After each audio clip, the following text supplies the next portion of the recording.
몇 살 정도 됐는지 아시겠죠? 잘 모르시겠어요. 내일 모레 50이라 그랬잖아요. 그렇게 안 돼 보이지만 그래요. 우리 아들이 이제 내년이면 대학 갑니다. 대학생 아빠처럼 보이지는 않잖아요. 그렇다고 해야 은혜가 쏟아지죠. 그렇게 목회를 하고 있습니다. 제 첫 목회지는 강원도 정선 땅이었어요. 산골짜기였는데 강원도 정선 읍내에서도 차를 몰아서 50분 정도 고개를 넘어 들어가야 나오는 그런 동네에서 그래서 목회를 했고, 그리고는 부목사로 갔다가 부목사 생활을 마감하고 평택이라고 하는 곳에 담임 목회를 하러 갔습니다. 그 평택에 그 담임 목회를 했던 교회는 제가 어린 시절 신앙생활을 했던 교회예요. 그런데 멋 모르고 교회 장로님들이 출신 목회자를 담임 목사로 청빙을 하는 바람에 제가 그 교회 목회를 하게 됐습니다. 시골 교회지만 작은 교회가 아니에요. 어른 애들 합치면 한 550명쯤 되는 이제 그런 교회에 담임 목사로 부임을 해서 10년 하고도 한 3, 4개월 정도 목회를 하다가 작년 1월 달에 대림감리교회 우리 서울 라면회의 임준택 감독님이라고 있으셨어요. 그 감독님이 은퇴를 하시고 제가 후임으로 이제 목회를 시작하게 되었습니다. 제가 이제 3일 동안 여러분들과 함께 말씀을 나누고자 하는데, 제가 이제 목회를 21년쯤 하다 보니까 나름대로 원칙이라고 하는 것들이 생기더라고요. 설교를 하는데도 원칙이 생겨요. 설교를 그냥 하는 게 아니라 그래도 원칙을 가지고 해야 되겠다 하는 생각이 들었어요. 첫 번째 원칙이 뭐냐면, 설교를 듣고 집으로 돌아가는 성도들이 뭐라도 좀 하나 남는 게 있어서 마음속에 새기고 돌아갔으면 좋겠다, 그런 생각이 좀 들었습니다. 참 놀라운 게요, 모든 교회마다 그 교회의 성전의 문에는 아주 특별한 능력이 하나 있어요. 무슨 능력이냐면, 그 문만 통과했다 하면 은혜를 엄청 받았는데 왜 은혜 받았는지를 몰라. 오늘 목사님 말씀을 들었는데 어떤 말씀을 들었는지 새카맣게 잊어버려요. 아주 탁월한 능력이 있어요. 아마 여기 교회 문에도 그런 능력이 있을 것 같아요. 우리 교회도 그렇더라고요. 은혜는 엄청 받았대. 너무너무 좋았대. 뭐가 좋았냐고 물어보면 몰라. 어디 대목에서 은혜 받았냐고 그러면 몰라요. 그래서 내가 설교를 할 때 성도들이 뭔가 하나는 건지고 가게끔 의미 있게 설교를 하자. 이게 이제 제 첫 번째 원칙입니다. 그런데 목사님들이 설교를 오죽 많이 합니까? 얼마나 설교를 많이 해요. 저도 주일날만 되면 설교를요 4번, 5번씩 해요. 그러니 그 많은 설교 가운데 어떻게 매번 의미가 있겠냐고요. 여러분들이 한번 해보셔, 의미 있게. 그게 얼마나 어려운 건데. 매번 어떻게 의미가 있을 수가 있어요. 그래서 제 두 번째 원칙은, 의미가 없으면 재미라도 좀 있자. 성도들이 설교 말씀을 듣고 아이고 오늘 목사님 설교 참 재밌었네 하고 깔깔거리고 몇 번 웃을 수 있게끔 재미있게 설교를 준비하자. 저는 우리 교회에서 재밌는 목사예요. 꼭 설교 시간에 2번 내지 3번은 꼭 웃겨. 하여튼 여러분들과도 몇 번 웃길 거예요. 그때 요거 웃으라고 지금 목사님 말씀하시는 타이밍이다 그러면 눈치껏 웃으시라고. 의미 있게 설교하자, 이게 첫 번째 원칙이고, 의미가 없으면 재미라도 있자, 이게 두 번째 원칙이에요. 그런데 어떻게 또 설교가 매번 재미있을 수가 있습니까? 그렇잖아. 여러분들이 한번 재밌게 해보시라니까. 이 재밌게 설교하는 게 이게 보통 어려운 게 아니에요. 그래서 세 번째 원칙이 있어. 그 세 번째 원칙은 뭐냐면, 이것도 저것도 아니라면 일찍이라도 끝내주자. 이게 세 번째 원칙이에요. 하여간 이번 부흥회도 3가지 중에 하나는 걸릴 거야. 여러분들한테 의미가 없는 것 같고 재미가 없는 것 같으면 하여간 일찍이라도 끝내줄 테니까 그런 줄 아셔. 아멘? 예. 좋대요 또. 일찍 끝난다니까. 하여간 저는 시간 딱 되면 설교 아직 안 끝나서도 그냥 끝내고 갈 거니까 알아서들 하셔요.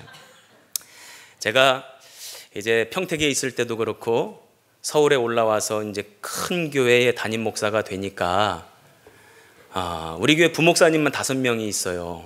그러니까 큰 교회 목사가 되다 보니까 이제 여기저기 여러 교회 다니면서 설교할 기회가 참 많이 주어져요. 그런데 교회마다 다녀보면서 느껴지는 게 있어요.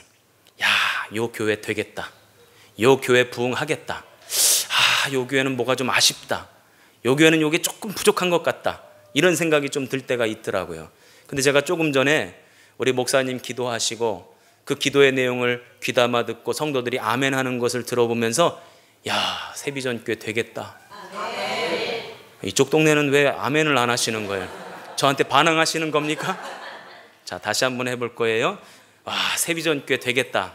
네, 아멘입니다. 그런데 어떤 교회가 되는가 봤더니 세 가지 특징이 있어요. 첫 번째, 따뜻한 교회가 부흥되더라고요. 이렇게 새 가족이 왔을 때 느껴져요. 이렇게 새로운 사람이 오면 저같이 이제 세비전교회라는 곳에 이 예배당에 지금 처음 와보는 사람들은 대번에 느껴져요. 이 교회가 따뜻한 교회냐 그렇지 않은 교회냐 대번에 느껴진다고. 어떤 교회가 부흥하는가 봤더니 따뜻한 교회가 부흥이 돼요. 그러면 따뜻한 것은 어디에서 제일 많이 드러나냐면 인사에서. 어떻게 인사하느냐. 자, 우리 옆에 계신 분 우리 손 붙잡고 인사하는데 내가 지을 수 있는 최상의 미소로. 자, 준비. 사랑합니다. 축복합니다. 시작.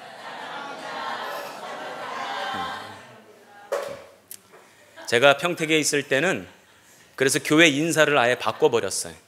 교인들끼리 인사할 때 뭐 안녕하세요, 한 주간 동안 잘 지내셨습니까? 평안하셨죠? 뭐 이런 인사가 대다수잖아요. 그런데 아유, 안 되겠다, 인사를 바꿔야 되겠다. 그래서 주일날 교인들끼리 만나면 무조건 사랑합니다, 축복합니다.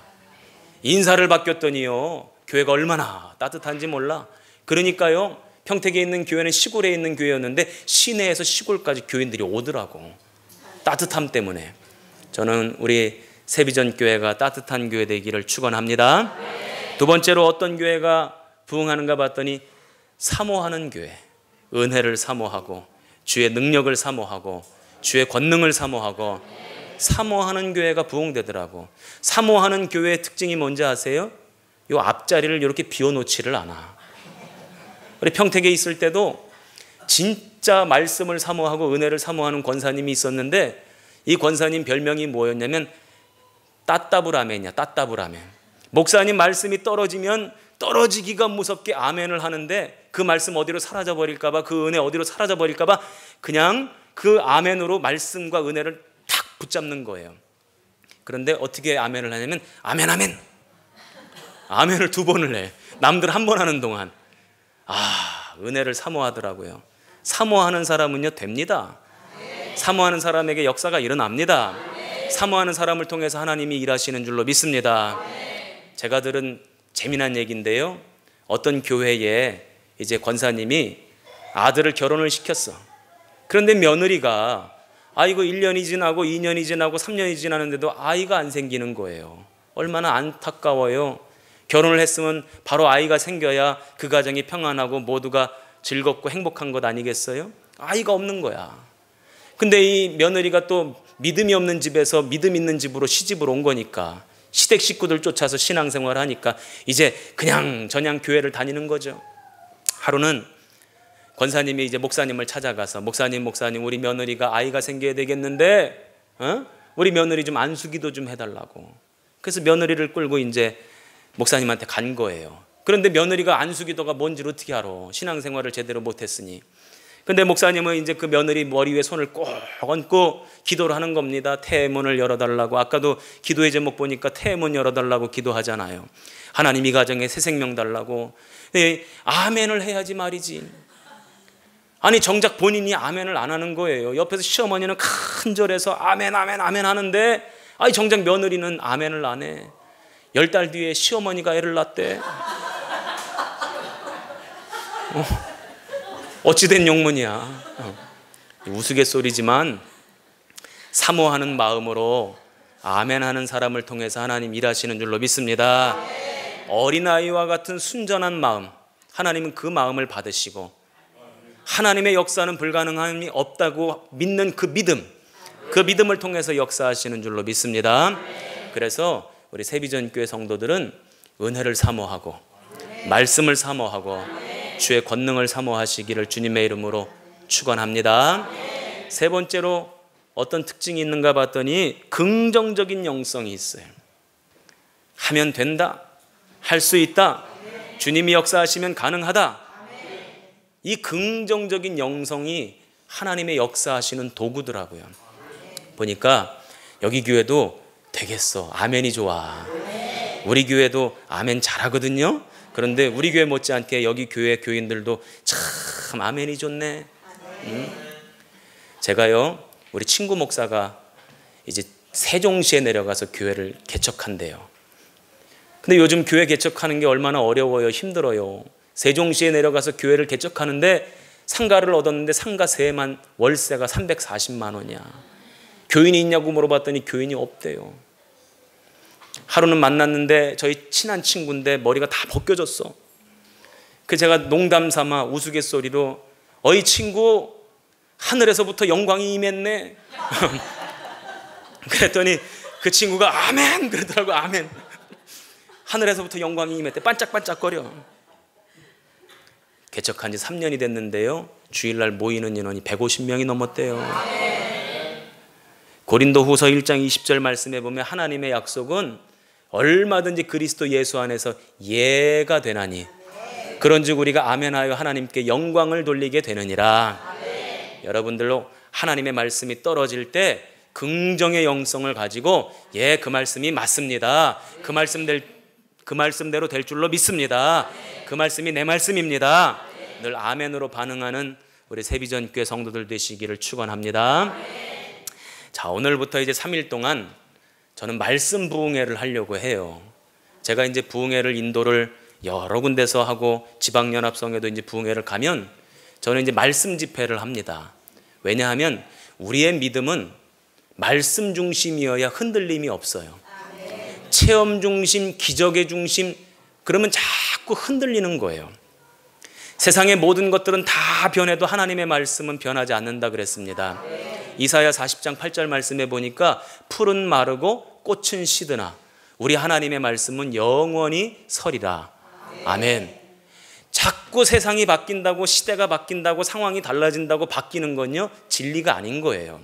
진리는 시대가 변해도 상황이 달라져도 변하지 않아야 진리거든요. 근데 주님의 말씀은 변함이 없다는 것입니다. 우리의 신앙생활이 믿음 중심이어야 변함이 없는 거예요. 혹시 여러분들 내 입술로라고 하는 찬양 아세요?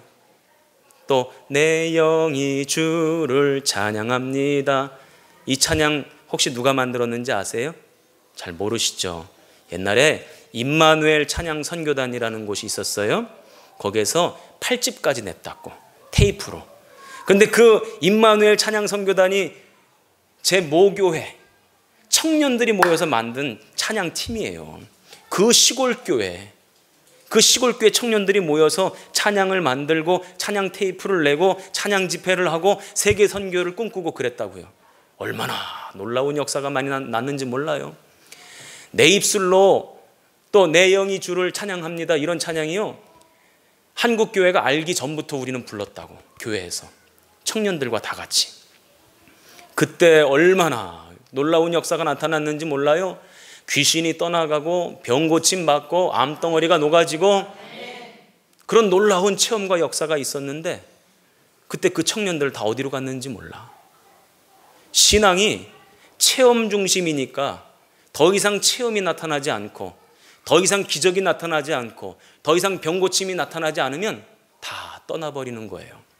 그런데 우리의 믿음이 말씀 중심이면, 변함없는 말씀 중심이면 어떠한 인생의 위기가 찾아온다 할지라도, 어떤 문제가 생긴다 할지라도 흔들리지 않고 말씀 위에 굳게 서게 되는 줄로 믿습니다. 그러니까 우리 세비전교회 성도들은 말씀 중심의 신앙생활 하시기 바랍니다. 이제 3일 동안 말씀 중심의 신앙생활을 생각하며 말씀을 전하고자 합니다. 자, 우리 그래서 성경 말씀을 한번 읽어보겠습니다. 자, 1절 말씀, 2절 말씀, 1절 2절을 우리 같이 한번 읽어볼게요. 사도행전 1장 3장 1절 2절 시작.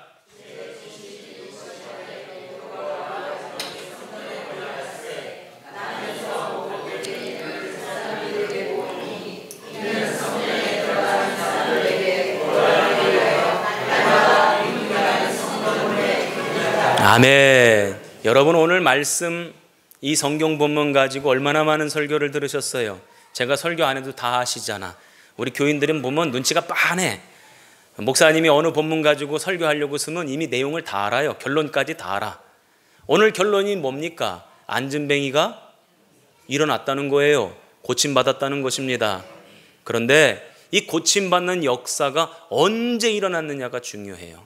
오늘 성경 본문에 어떻게 시작되냐면 제9시 무슨 시간에? 기도 시간에. 무슨 시간에? 기도 시간에. 기도 시간에 역사가 일어났다는 것입니다. 성경에 나오는 시간이 우리가 쓰는 시간과는 조금 달라요. 그래서 더하기 6을 하면 우리가 쓰는 시간과 딱 맞아 떨어집니다. 그러니까 제9시니까 더하기 6을 하면 15시예요. 그럼 15시면 몇 시입니까? 오후 3시죠. 그런데 오후 3시, 그 오후 3시는 이 사도들이 베드로와 요한이 뭐 하는 시간으로 정해놨다는 거예요? 기도하는 시간으로 정해놓고 항상 그 시간에는 기도를 하는데 그때 이 역사가 나타났다는 거예요. 여러분의 인생에 기적이 일어나기를 원합니까? 여러분의 가정에 주님의 역사가 있기를 원합니까? 그 역사가 언제 일어나냐면 기도 시간에 일어나요. 우리가 이곳에서 기도할 때 가정에서 역사가 나타나고, 우리가 이곳에서 기도할 때 자녀들의 인생 가운데 복이 임하고, 우리가 이곳에서 기도할 때 하나님의 은혜가 우리의 삶에, 우리 자식들에게, 우리 심령에 임하게 되는 줄로 믿습니다. 제가 평택에서 목회할 때 365일 새벽 기도하시는 권사님이 있어요. 그 권사님 기도 제목은 뭐냐면 둘째 아들 내가 신앙생활을 안 한다는 거예요. 둘째 아들 내 믿음의 길로 돌아오기를 바란다고 하나님 앞에 늘 기도해요. 그거를 얼만큼 기도했느냐? 둘째 아들네를 위해서 15년을 기도했어요. 그런데 어느 날 둘째 아들네가 교회를 나왔어요. 그게 저도 너무 궁금하잖아요. 어떻게 해서 나왔을까? 무슨 일이 있었을까? 어떤 심경의 변화가 있었을까? 신방을 가서 물어봤더니 둘째 아들이 그래요. 어느 날 잠을 자는데 새벽에 꿈을 꾸는데 엄마가 막 울고 있더래. 너무 그 꿈이 생생해가지고 그 즉시로 일어나서 엄마한테 무슨 일이 있는가 하고 집으로 왔다는 거예요. 차를 몰아가지고. 그리고 엄마 무슨 일이 있냐고. 나 꿈에서 엄마가 너무 서럽게 울어가지고 걱정이 돼서 왔다고. 그랬더니 권사님이 그랬대요. 그래, 내가 너무너무 속상해서 눈물이 난다. 네가 교회 안 나와서, 네가 신앙생활 안 해서. 그 아들이 꿈꾼 그 시간이 뭐 하는 시간이었는가 봤더니 권사님이 교회 나와서 새벽에 기도하던 시간이었어요. 그 아들이요, 나중에 그 내외가 집사 직분까지 받고 매 주일마다 주방에 들어가서 주방 봉사를 하는 거예요. 제가 그걸 보면서 아, 그렇구나. 그냥 사라지는 기도는 없다. 하나님이 반드시 기도 응답해 주시고 이루어 주시고 역사해 주신다. 믿으십니까? 그래서 저는 우리 성도들에게 뭐라고 말씀하냐면 3기가 있어야 된다 이야기예요. 3기. 한번 따라해 보십시다. 3기. 무슨 3기냐? 첫 번째 기는 기대하고, 두 번째 기는 기도하고, 세 번째 기는 기다려라. 자, 시작. 우리 세비전교회 성도들 좀 똑똑한 줄 알았는데, 자, 다시 한번. 자, 기대하고, 기도하고, 기다려라. 시작. 할렐루야. 우리 주님께서 역사해 주실 줄로 믿습니다. 기도하는 시간에 역사가 나타났다는 거예요. 오늘 성경에 분명히 기록되어져 있습니다. 그런데 오늘 이 역사의 주인공은 어떤 사람이었는가 한번 보십시다. 2절 말씀해 보니까 나하면서부터 못 걷는 사람이었어요. 그런데 이 사람이 매일같이 어디에 와 앉아 있습니까? 성전 문 앞에 와서 앉아 있어요. 성전의 옆문이거든요. 정문도 아니고 옆문. 그 옆문이 얼마나 이분이 예쁘게 만들어졌는지 그거를 아름다운 문, 미문이라고 불렀어요. 그런데 자기 힘으로 나와서 앉아 있을 수 있어요, 없어요? 사람들의 도움을 받아야지만 나올 수 있었어요. 첫 번째 특징이 뭐냐? 다른 사람의 도움이 있어야지만 성전에 나왔다. 다른 사람이 도와주지 않으면 혼자 힘으로는 나오지를 못했다. 우리 신앙생활하면서 그런 사람들이 있잖아요. 남이 꼭 끌고 나와야 나오고, 남이 꼭 오자고 막 권면해야 나오고, 자기 힘으로는 못 나오는 사람들이 있잖아요. 제가 평택에 있을 때에 어떤 권사님 남편이 20년 만에 교회에 나왔어요. 그래가지고 새가족 환영회를 하는데 그 여자 권사님이 막 엉엉 울어요. 그래가지고 내가 권사님 아이고 얼마나 기분이 좋고 얼마나 행복하면 그렇게 울어요? 그랬더니 아니래. 행복해서 우는 게 아니래. 아주 그냥 서러워서 울고 야속해서 울고 밉살 맞아서 운다는 거예요. 아니 그게 무슨 말이냐고 그랬더니 그 20년 만에 이 남편을 교회 데리고 오기까지 얼마나 그 비유를 마치고 얼마나 그 마음을 맞춘, 그게 그냥 서럽고 복받쳐가지고 그 세월 동안 얼마나 남편이 퍽 교회 가기로 약속해 놓고서는 뭐가 트집 잡고 뭐 걸레가 지저분하다, 뭐 화장실 청소 안 해놨다, 오는 밥이 질다, 별의별 핑계, 별의별 그냥 트집을 잘 잡아가지고 교회를 안 나오더니 20년 만에 나왔다는 거야. 그게 너무너무 억울해가지고 운다는 거예요. 그러잖아요. 우리가 안 믿는 가족들 교회 데리고 나오려면 얼마나 비율을 맞춰야 돼. 속 터지지, 야속하지, 얄밉지. 그래도 그렇게라도 데리고 나와야 한다. 할렐루야. 두 번째, 이 사람의 특징은 뭐냐면 성전에 오는 목적이 뭐 하는 목적이에요? 구걸하는 목적이에요. 저와 여러분은 오늘 이 예배당에 왜 나오셨어요? 하나님 예배하러, 하나님 찬양하러, 은혜 받으러 나온 줄로 믿습니다. 이사야 43장 21절 말씀해 보니까 내가 나를 위하여 이 백성을 지었나니 나의 찬송을 부르게 하려 함이니라. 할렐루야. 우리를 지으신 목적이 찬양하게 하려고, 예배하게 하려고 지으셨다는 거예요. 오늘 저녁 식사들 하고 나오셨죠? 우리 옆에 계신 분한테 얘기 좀 하세요. 밥값 좀 하자고. 밥값 좀 합시다. 밥값 하는 게 뭐예요? 예배 드리는 거예요. 하나님 영광 돌리고 은혜 받는 거란 말이죠. 그런데 이 사람은 그게 아니었어. 보니까 구걸하러 온 거예요. 구걸하러. 그리고는 이 사람이 매일같이 구걸하러 성전에 오기는 오는데 안에는 안 들어가. 그 문 앞에만 앉아 있어요. 우리 교회에 그런 남편 있다. 주일날 부인을 교회에다가 태워다 줘요. 지하 주차장에다가 차를 세워놓고 예배 드리는 그 1시간 동안 거기 앉아 있어. 그러다가 예배 끝나면 부인 쏙 씻고 가요. 아니 교회까지 왔는데 문 안으로 안 들어오는 거예요. 찬양하는 자리, 예배 드리는 자리로 안 들어와요. 그 밖에 앉아 있어요. 우리 교회는요 별의별 교인들이 많아요. 예배당 밖에 그 응접실이 있고 카페가 있는데 예배당 안으로 안 들어오고 왜 거기 앉아 있는지 몰라. 또 예배를 드리러 예배당 안에 들어오긴 들어오는데 또 어디 앉냐면 요런 기둥 뒤에 앉는다. 참 희한해. 왜 그 뒤에 숨는지를 모르겠어. 그나마 기둥이 2개라서 다행이지. 기둥이 10개라 봐요. 거기 뒤에 숨느라고 얼마나들 정신이 없겠어요. 보니까 마음의 중심이 예배의 자리로, 찬양의 자리로, 은혜 받는 자리로 들어와야 되는데, 다시 한번 할게요. 예배의 자리로, 찬양의 자리로, 은혜 받는 자리로 들어와야 되는데 마음은 딴 데가 있어요. 이 똑같은 거예요. 그때 베드로와 요한이 그 앞을 지나가죠. 그래서 이 안진뱅이가 베드로와 요한한테 뭔가를 바라는 눈빛으로 쳐다보는 거예요. 우리 말씀을 한번 읽어보겠습니다. 3절, 4절, 5절까지 우리 같이 한번 읽어볼게요. 3, 4, 5절 시작.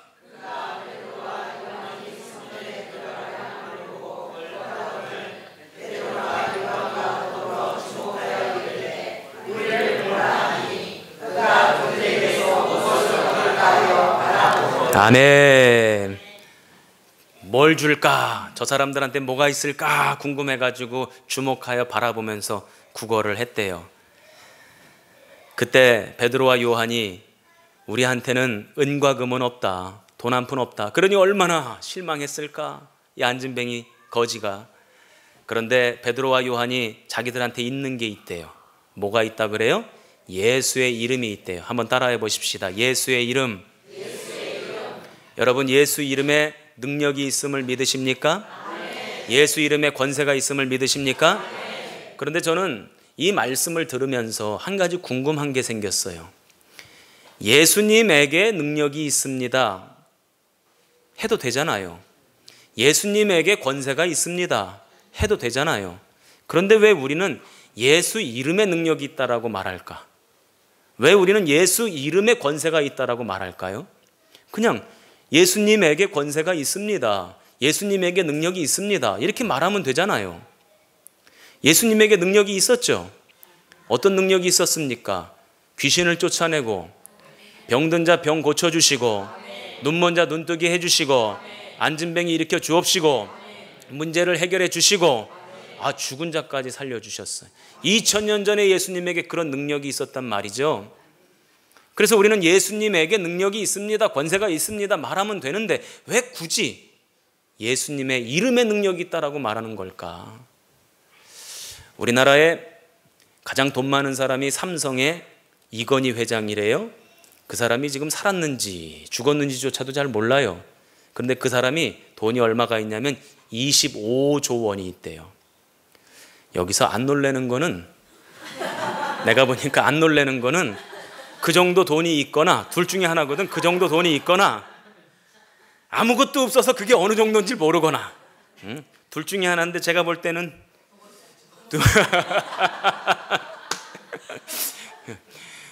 돈이 얼마 없어도 많은 돈을 얘기해도 안 놀래. 그게 얼마인지 몰라가지고 비슷하게 있어야지 어휴 그 사람 참 많네 그러지. 보니까 그런 것 같아요. 예.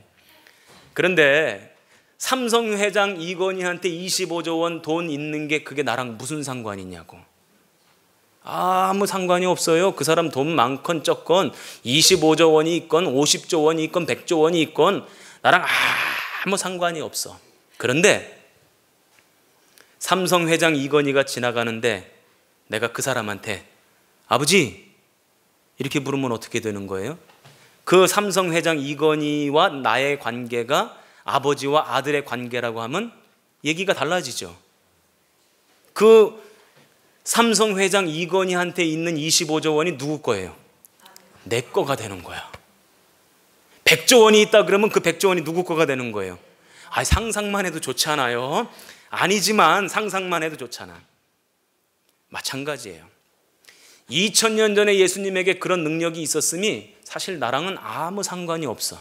그런데 주님이 뭐라고 말씀하시냐면 그 이름을 부를 때에 우리의 삶에 그 능력이 나타나고 그 권세가 드러난다는 거예요.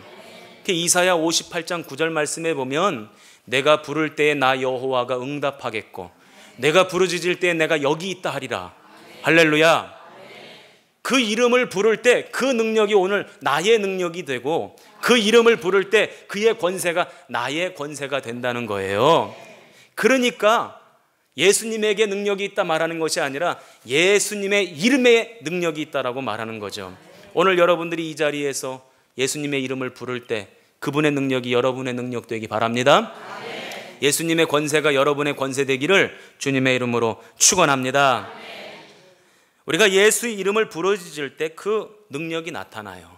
그런데 구약 성경에 보면 이런 표현이 참 많아요. 여러분들 요새 컴퓨터로 핸드폰으로 성경 검색을 많이 하시잖아. 이거 한번 검색해 보세요. 나의 이름을 두시려고 택한 곳. 하나님이 당신의 이름을 두시려고 택한 곳이 있대. 그게 구약 성경에 계속 반복적으로 나오는데 특별히 신명기 말씀에 반복적으로 나와요. 그게 어디냐면 예루살렘이고 더 나아가서 더 정확하게 표현하자면 예루살렘 성전이에요. 그 성전에다가 하나님이 뭘 두시겠대요? 하나님의 이름을 두시겠대요. 그 얘기는 뭐냐면 그 성전에 당신의 백성들이 나와서 하나님의 이름을 부르면 그 성전에서 이름을 부르며 기도할 때에 하나님의 능력이 나타나게 하시겠다는 약속의 말씀이잖아요. 그렇다면 옛날 구약시대의 이스라엘 백성들은 택하신 곳이 예루살렘 성전이었다면 오늘 세비전교회 성도들에게 하나님께서 택하여 주신 곳이 어디예요? 어디예요? 저 대림교회예요? 대림교회 아니에요. 세비전교회지. 바로 이 자리지. 한번 따라해 보십시다. 이 자리는 하나님께서 나에게 택하여 주신 곳입니다. 자, 믿으시는 분만 아멘. 그래서 여러분들에게 택하여 주신 곳 이곳에서 우리가 주님의 이름을 부를 때, 예수님의 이름을 부를 때 그 예수님의 능력이 나의 능력이 되고 예수님의 권세가 나의 권세가 되는 줄로 믿습니다. 한번 따라해 보시기 바랍니다. 예언이란 장래에 일어날 일을 믿음으로 오늘 선포하는 것이다. 자, 시작.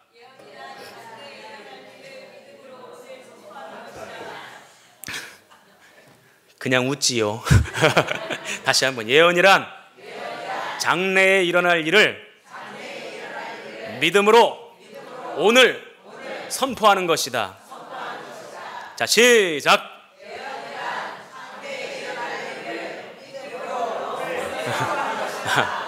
할렐루야. 잘하셨어요. 두 번 만에 이렇게 하시는 건 잘하시는 거예요.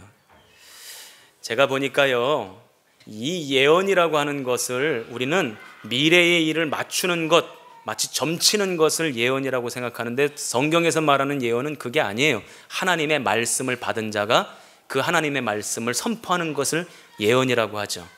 그런데 더 나아가서 이 예언이라고 하는 것은 장래에 일어날 일이잖아요. 근데 그 장래에 일어날 일을 믿음으로 오늘 선포하는 것. 장래의 일인데 아유 몰라요. 장래에 가봐야 알지. 지금 어떻게 알아요? 그게 아니고 장래에 일어날 일이지만 내가 믿음으로 오늘 선포하는 것.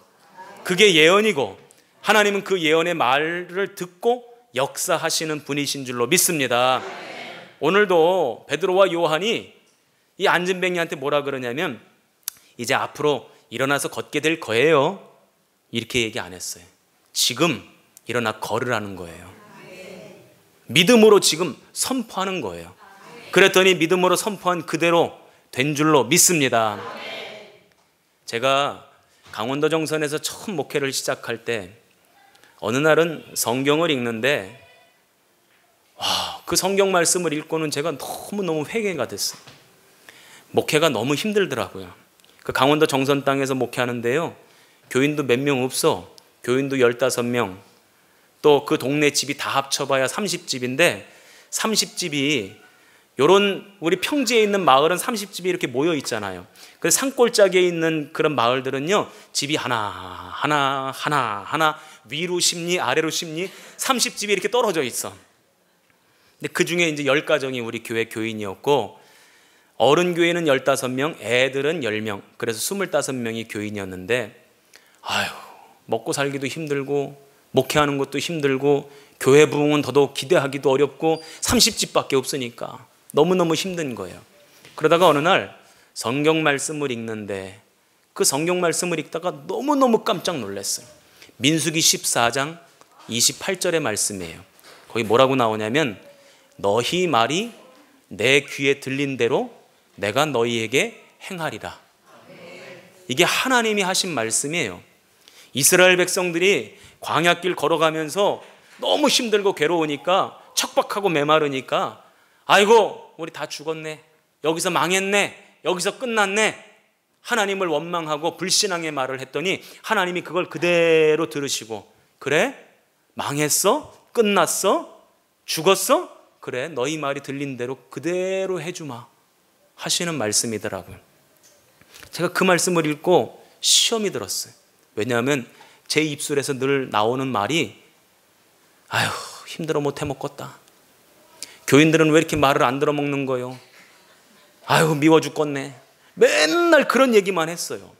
제가 그 말씀을 읽고 좌절이 되는 거예요. 야, 이제 내 인생 끝났구나, 망했구나. 그렇게 3일 동안 실망이 되고 절망이 되다가 3일 만에 제 생각이 바뀌었어요. 그래, 이제까지는 내 말이 안 된다, 못한다, 망했다, 끝났다, 죽었다, 맨날 뭐 죽어, 더워 죽고 배불러 죽고 맨날 뭐가 이렇게 죽는 게 많은지 맨날 그런 얘기만 했는데 이제부터는 말을 바꿔야 되겠다. 말을 바꾸면 하나님이 그 말을 들으시고 들으신 대로 그대로 역사하신다고 했으니 할렐루야. 말을 바꿔야 되겠다 생각을 하고 그때부터 말을 바꿨어요. 그리고 목회에 꿈을 꿨어요. 어떤 꿈을 꿨냐면, 그래, 내가 앞으로 5,000명 모이는 교회의 담임 목사가 되리라. 남의 얘기라서 그런지 아멘이 세게 안 나온다. 5,000명 이상 모이는 교회 담임 목사가 되리라. 그런 꿈을 갖고 제가 입술로 그때부터 설교 시간에 그런 선포를 했어. 그랬더니 교인들이 어안이 벙벙한 거야. 동네 사람들 다 합쳐도 50명이 안 되는데 5,000명이 도대체 어디서 와야 되나. 이 동네에 강아지, 고양이, 개, 뭐 산짐승, 들짐승 다 합쳐도 5천이 안 되는데 도대체 5천이 어디서 온다는 얘기인가? 목사님이 조금 도른 것 같아. 막 그러더라고요. 한 번은 그 지방에 목사님들이 모임이 있어가지고 모였어요. 그런데 어른 목사님이 우리 젊은 목사들한테 목사님 꿈은 뭐예요? 하고 물어봐요. 그러니까 이제 꿈에 대해서 얘기해. 또 목사님은 꿈은 뭐예요? 또 꿈에 대해서 얘기해요. 저한테 이제 목사님 꿈은 뭐예요? 그랬더니 제가 그랬어요. 예, 목사님, 저는 5천 명 이상 되는 교회의 담임 목사가 되는 게 꿈입니다. 아이, 남의 얘기라 이렇게 아멘들 안 하시는 거예요? 제가 그렇게 얘기했더니 그 목사님이 뭐라 그러셨냐면 저한테, 그래요? 웃으면서, 그래요? 그렇게 되기를 바래요. 말은 그렇게 되기를 바란다고 하는데 그 속마음은 어디 그렇게 되나 보자. 아니, 여기 모인 목사님들, 교회 교인들 다 합쳐도 200명이 안 되는데 무슨 그 산골짜기에서 목회하면서 5천 명 교회의 담임 목사가 되겠다고. 야, 말도 안 되는 꿈을 꾸는구나. 저 사람 정신이 좀 나간 것 같아. 그런 표정이었어요. 그런데 그때 거기에 있었던 목사님들 가운데 지금 그 꿈에 가장 가까이 있는 사람이 저예요. 왜냐하면 우리 교회 교인들 애들이랑 어른이랑 합치면 3천 명이 넘거든. 그러니까 가장 꿈에 가까이 가 있는 것 아니에요?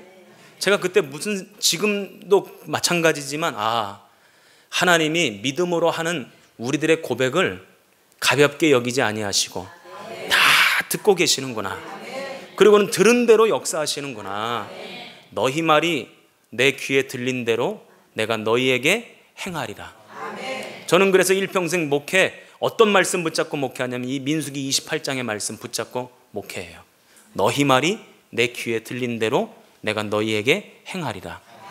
여러분들도 그냥 말하지 마세요. 우리의 말이 공기만 진동시키다가 사라지는 게 아닙니다. 하나님이 다 듣고 계신다는 거예요. 그래, 그렇게 생각해? 그렇게 말했어? 알았어. 그렇게 되도록 내가 해주마. 이게 주님이 우리에게 주신 말씀입니다. 오늘 성경에 보니까 은과 금은 없거니와 내게 있는 것으로 내게 주노니 나사렛 예수 그리스도 이름을 줄 테니까 일어나 걸으라. 할렐루야. 그랬더니 그 믿음으로 선포한 대로 되는 줄로 믿습니다. 제가 보니까요, 이 사람에게 어떤 변화가 일어났는가 한번 보세요. 놀라운 변화가 일어나죠. 자, 우리 말씀을 한번 보겠습니다. 7절 8절. 자, 7절 8절. 자, 같이 읽습니다. 시작.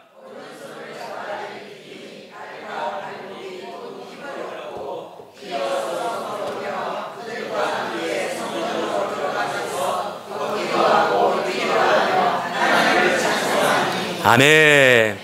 놀라운 역사가 벌어지지 않습니까? 이게 단 한순간 믿음을 가지고 선포하니까 그 선포한 대로 되었다는 거예요. 저는 이 말씀을 읽으면서 믿음으로 선포하는 것, 이게 예언인데 이 예언의 선포가 정말 놀라운 역사를 일으키는구나.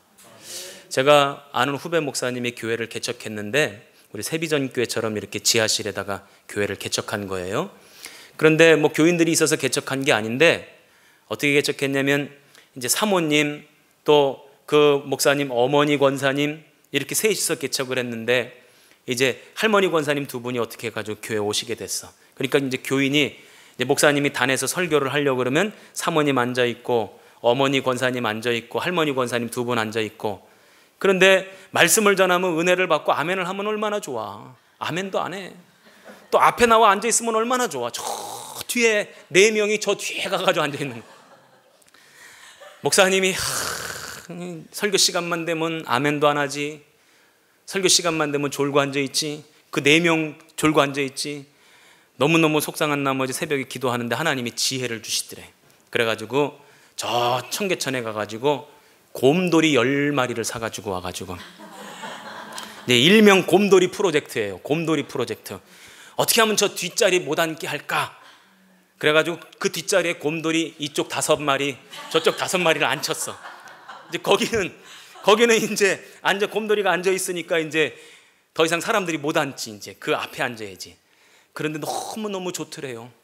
곰돌이들은 졸지도 아니하시고 주무시지도 아니하시고 그렇게 은혜를 받더래. 눈 동그랗게 뜨고 설교 시간에. 그래가지고 목사님이 선포를 했대. 저 곰돌이와 같은 교인들이 저 자리를 채울 거라고. 선포했더니 선포한 대로 되더라는 거예요. 저는 우리 새비전교회도 날마다 새로운 비전을 선포할 때 선포하는 대로 되는 줄로 믿습니다. 여기 보세요. 오늘 보니까 예수의 이름이 없던 사람이 예수의 이름이 생겨지니까 어떤 역사가 나타났는가? 날마다 남의 도움을 받아야지만 성전 오던 사람이 이제 자기 힘으로 일어나서 걷기도 하고 뛰기도 하는 거예요. 이제 다른 사람의 도움을 받지 않아도 되는 거죠. 두 번째로 늘 성전 문 앞에만 앉아 있던 사람이 어떻게 됐대요? 성전 안으로 들어갔다는 거예요. 그리고 성전에 왜 왔어요? 이 사람이 구걸하러 오던 사람 아닙니까? 그런데 이 사람이 하나님을 찬양했대요. 예수의 이름이 없던 사람이 예수의 이름이 생기니까 이런 놀라운 역사가 나타나더라. 오늘 여러분들의 심령에 예수의 이름이 있기를 축원합니다. 여러분의 가정에 예수 이름이 있기를 축원합니다. 여러분의 자녀들의 심령에도 예수의 이름이 있기를 축원합니다. 예수의 이름이 없는 사람이 예수의 이름이 생기면 이런 놀라운 역사가 나타나는 거예요. 죽어가던 자들도 살아나게 되는 거죠. 제가 이제 강원도 정선에 처음 목회를 하러 갔는데요. 산골도 그런 산골이 없어. 제가 마지막 산을 넘어가면서 그런 생각을 했어요. 아이고, 여기 넘어가면 물은 나올까? 전기는 들어올까 싶을 정도로 너무너무 산골이에요. 그래도 신학교를 졸업하고 대학원을 마치고 목회를 하기 위해서 부푼 꿈을 안고 이제 거길 갔잖아요. 가니까 이제 아까도 말씀드렸듯이 교인들이 15명. 그런데 권사님은 딱 한 분 계시더라고. 애들 10명. 애들도 초등학교 다니는 아이들 6명, 중학교 1명, 또 아직 학교도 안 들어간 애들 3명. 그 앞에 교회 앞에 조그마한 분교가 있었는데 전교생이 6명인데 그 6명이 우리 교회 다 나왔어. 저는 그때 학원 보고 막 끝냈어. 아휴. 아니요, 그 6명이 어떻게 수업을 하나 하고 가서 봤더니 선생님들이, 그 선생님들은 왜 이렇게 인사고가에 반영되기 좋은 점수 얻기 위해서 그런 아주 시골이나 섬 같은 데 들어와서 이제 얼만큼 근무하다 가야 되잖아요. 그러니까 애들을 안 가르쳐. 가서 이렇게 보니까 너무 속상한 나머지 제가, 얘들아, 니들 학교 끝나고 다 교회로 와라. 목사님이 문제집 사가지고 목사님이 가르쳐 줄게. 그러고서는 이제 목사님이 제가 이제 그 애들 공부 가르치고 그랬어요.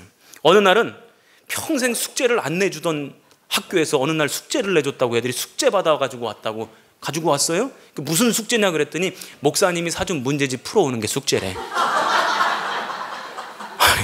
이게 반대가 됐더라고. 반대가 됐어. 아이고. 하여간 그렇게 목회를 시작을 했는데, 제가 이제 처음 딱 부임했을 때 그 권사님이 이사하는 날 저한테 그래요. 우리 교회는 34년 됐다는 거예요. 그 34년 된 교회인데 지금 그때는 이제 안수받기 전이죠. 목사 안수받기 전인데 전도사님이 16번째 목회자래. 34년 된 교회인데 16번째 목회자. 그러면서 인천에서 지금 목회하고 계신 어떤 목사님이, 그 목사님이 10년을 목회했고, 저 대구에서 목회하시는 어떤 목사님이 8년을 목회했대. 그러면 나머지 14명은 도대체 얼만큼씩 하고 갔다는 거야. 보니까요, 너무 산골짜기니까 한 달 만에 도망간 사람, 일주일 만에 도망간 사람, 이런 사람들이 있는 거예요. 그러면서 전도사님, 지금 막 신학교 졸업하고 이제 목회 나오셔서 하고 싶은 거 많으시죠? 내 마음을 어떻게 그렇게 잘 알아? 예, 권사님 도와주세요. 제가 마음껏 목회할 수 있도록 도와주세요. 그랬더니 그 권사님이 저한테 그래요. 그런데 마음대로는 못해요. 왜냐하면 목사님들이 다 왔다 가고 자기 혼자 34년 교회를 지켰다는 거예요. 그러니 전도사님도 여기서 목회하다가 목사 안수 받고 금방 도망갈 거 내가 다 아니까, 이 교회는 내가 주인이니까 전도사님 마음대로 목회 못합니다. 아예 그냥 딱 대놓고 말하더라고요. 아유, 얼마나 속이 상하든지. 아예 젊은 전도사가 신학교 마치고 대학원 졸업하고 목회하려고 그 산골짜기까지 갔으면 어서 오시라고 환영한다고 그래도 될까 말까인데, 마음대로 못한다고 하니 나도 여기서 때리쳐. 막 별의별 생각이 다 들더라고요. 그 다음 날부터 새벽 기도 시작했죠. 하나님 어떻게 됩니까? 너무너무 속상합니다. 사사건건 그 권사님이 방해해요. 회방이야. 못한대, 안 된대. 다 그 전에 목사님들이 다 해보셨대. 안 된대. 그런데 어느 날 그때 초여름에 장마가 졌을 때예요. 비가 막 억수같이 쏟아지는데 교회 사택으로 전화가 왔어. 그 권사님이 전화를 하신 거예요. 근데 막 울면서 전화를 하는 거예요. 전사님 빨리 좀 우리 집으로 오셔야 되겠다고. 아유, 교인이 울면서 전화를 하면요, 목회자는요 가슴이 껌벅껌벅해요. 무슨 일이 있구나. 우산도 받쳐들 생각도 못하고 그 집으로 막 뛰어간 거예요. 뛰어갔더니 거실에 권사님 그리고 권사님 막내 아들이 이렇게 앉아 있어요. 그리고 가운데에 무슨 바가지 같은 게 있고 거기 물이 떠져 있어요. 이거 도대체 무슨 상황인가? 막 권사님이 하염없이 막 울고 있어요. 무슨 상황인가 봤더니 이 막내 아들이 그 산골짜기에 살면서 40이 됐는데 그때까지 장가를 못 갔어요. 집이 이제 시골에서 농사를 지으니까 막내 아들 공부를 안 시킨 거예요. 중학교도 제대로 못 나와가지고 엄마 밑에서 농사 짓느라고 그 나이까지 먹어버린 거예요. 누가 시집을 오려고 하질 않아. 선을 보면 매번 딱지만 맞아. 그날도 선 보러 나갔다가 딱지 맞고 들어와서 술을 잔뜩 먹고 내 인생 엄마가 망쳤다고, 나 왜 학교 안 보내가지고 공부 안 시켜가지고 왜 농사만 시켜가지고 내 인생 이렇게 망가뜨리냐고 그러면서 바가지에다가 농약을 떠놓고 그거 먹고 자긴 죽겠다고 엄마를 협박하고 있는 거예요. 제가 속으로 기도했어요. 하나님 어떻게 해야 됩니까? 이 아들 농약 먹고 죽겠다 그러는데 어떻게 해야 됩니까? 하고 제가 마음으로 기도했어요. 그런데 하나님이 응답을 주셨어요. 제 귀에다 대고 하나님이 사람이 말하듯이 제 귀에다 대고 응답을 주셨는데 하나님 뭐라 그러시냐면 네가 먼저 먹고 죽어라.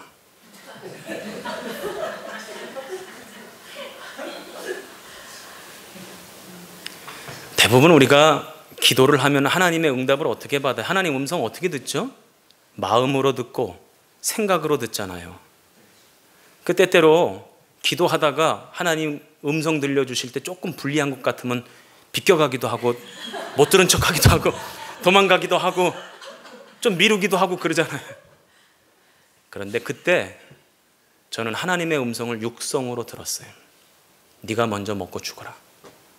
그 음성 들으니까요 막 가슴이 막 벌렁벌렁 떨리기 시작하는 거예요. 다시 한번 기도해요. 지금도 막 떨려요. 그때 그 음성 들었던 게 지금도 기억나요. 다시 한번 기도했어요. 하나님 어떻게 해야 됩니까? 네가 먼저 먹고 죽으래요. 제가요 그때부터 막 사시나무 떨듯이 떨었어요. 웬만해야지, 비껴갈 수 있을 만 해야지. 이건 도저히 비껴갈 수가 없는 거예요. 하나님의 육성의 음성이 제 귀에다 대고 네가 먼저 먹고 죽으라고 하는데 막 순식간에 저희 집의 아내 또 우리 식구들 막 주마등처럼 막 지나가는 거예요. 도저히 이 벼랑 끝에서 하나님이 저를 세워놓고는 떨어지라고 하는 것 같은 그런 느낌이 드는 거예요. 도저히 비껴갈 수가 없는 거야. 그래서 제가 그 바가지를 들어서 농약을 마셨어요.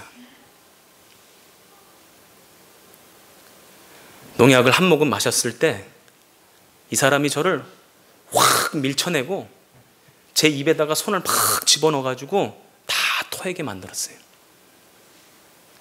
그래서 제가 살았네요.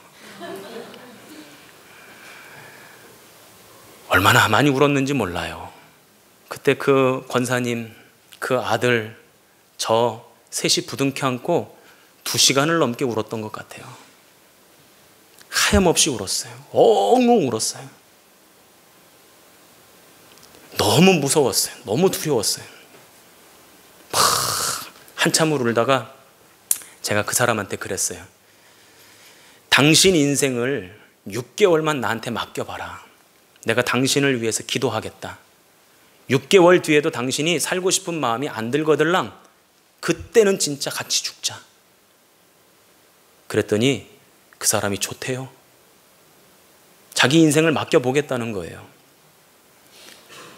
그래가지고 그 다음날부터요, 새벽에 그 사람을 위해서 기도하는데 이게 기도가 달라져. 완전히 여러분들 여기 저 똥꼬뼈가 찌릿찌릿하면서 기도하는 거 해보셨어? 막 움찔움찔 막 백가죽이 막 끊어질 정도로 기도해 보셨냐고. 그 다음 날부터 기도가 그렇게 나오더라고. 이제 6개월 뒤에는 이제 진짜 끝나는 거야. 6개월 뒤에 그 사람 아직도 결혼 못하고 살고 싶지 않다 그러면 이제 그때는 진짜 같이 가야 되는 거예요. 그 사람이 2달 만에 결혼했어요. 다른 교회는 이때쯤 박수도 쳐주더라. 제가 보니까요, 예수의 이름이 없는 인생에 예수의 이름이 들어가면 살게 되고요, 역사가 나타나고 병이 고쳐지고 문제가 해결되더라고요. 제가 우리 교인들, 죄송합니다만 교인들이 너무 많으니까 길거리 지나가다가 저한테 인사하면 아, 우리 교인인가 보다 그래요. 죄송해요. 정말 죄송해요. 저는 사실은 조금 전에도 우리 정 목사님이랑 대화를 나누면서 평택에서 목회할 때가 훨씬 더 재밌었던 것 같아. 교인들을 다 아니까. 근데 여기 오니까 교인들을 다 모르겠어요. 알려고 아무리 애를 쓰고 노력해도 다 모르겠더라고. 그런데 보니까요, 한 영혼도 한 가정도 문제 없는 집이 없어요. 크고 작아서 문제지 다 문제는 있더라고. 그런데 그 문제가 어떻게 해결되는가 봤더니 예수의 이름이 들어가면 해결되더라고요. 예수의 이름이 그 가정에 새겨지고 그 인생에 새겨지고 그 심령에 새겨지면 문제는 떠나가게 되는 줄로 믿습니다. 나사렛 예수 그리스도의 이름으로 명하노니 질병은 고침받을지어다. 암덩어리는 녹아질지어다. 마음의 상처는 치유될지어다. 예수의 이름이 생기면 다 해결받더라고요. 오늘 성경에 보니까 저는 이 10절 말씀이 가장 좋아요. 10절 우리 같이 한번 읽어보겠습니다. 10절 시작.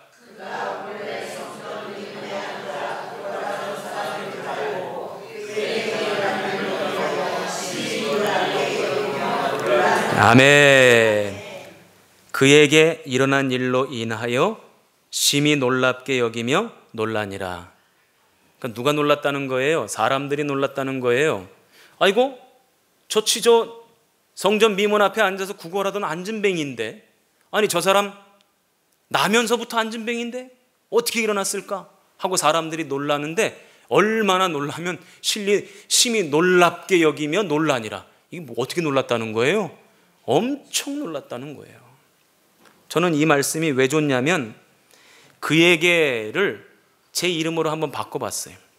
강덕환 목사에게 일어난 일로 인하여 심히 놀랍게 여기며 놀라니라. 그러니까 이 말씀이 너무 행복한 거예요. 여러분들의 이름과 직분을 넣어서 한번 해보는 겁니다.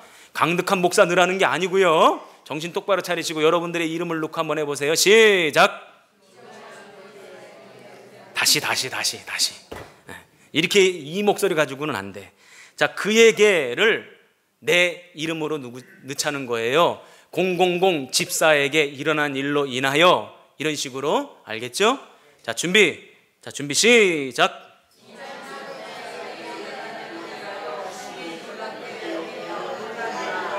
할렐루야. 아멘. 평택에서 목회할 때에 어떤 남자 집사님이 이제 청년 때 교회를 나왔다가 30년 만에 교회를 나오신 분이 계세요.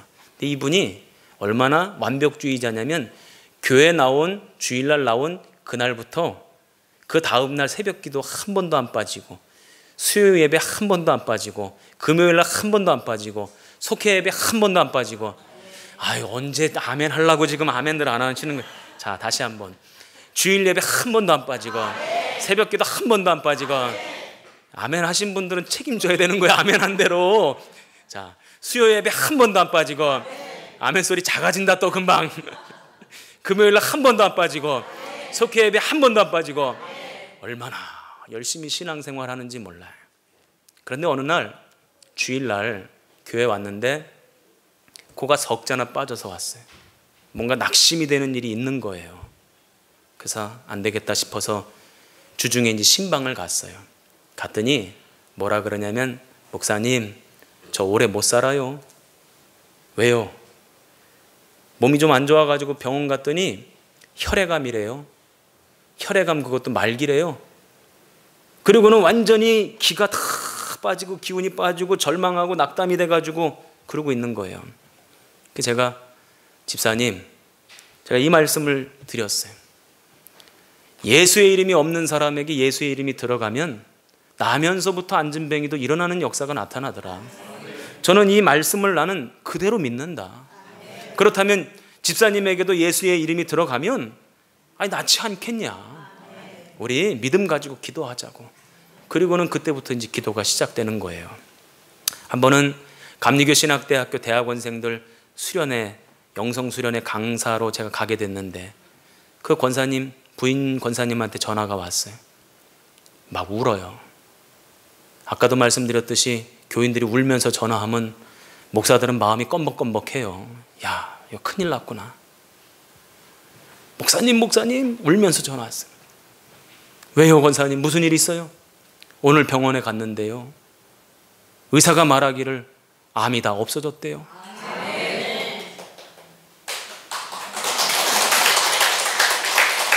저는 여러분들에게도 그런 은혜가 있기를 소망합니다. 예수의 이름이 없던 사람에게 예수의 이름이 들어가니까 세상 사람들이 볼 때에 그냥 단순하게 놀라는 것이 아니라 심히 놀랍게 여기며 놀랄 만한 일이 벌어지더라고요. 부흥회는 뭐 하는 시간인가 봤더니 예수의 이름을 새기는 시간이에요.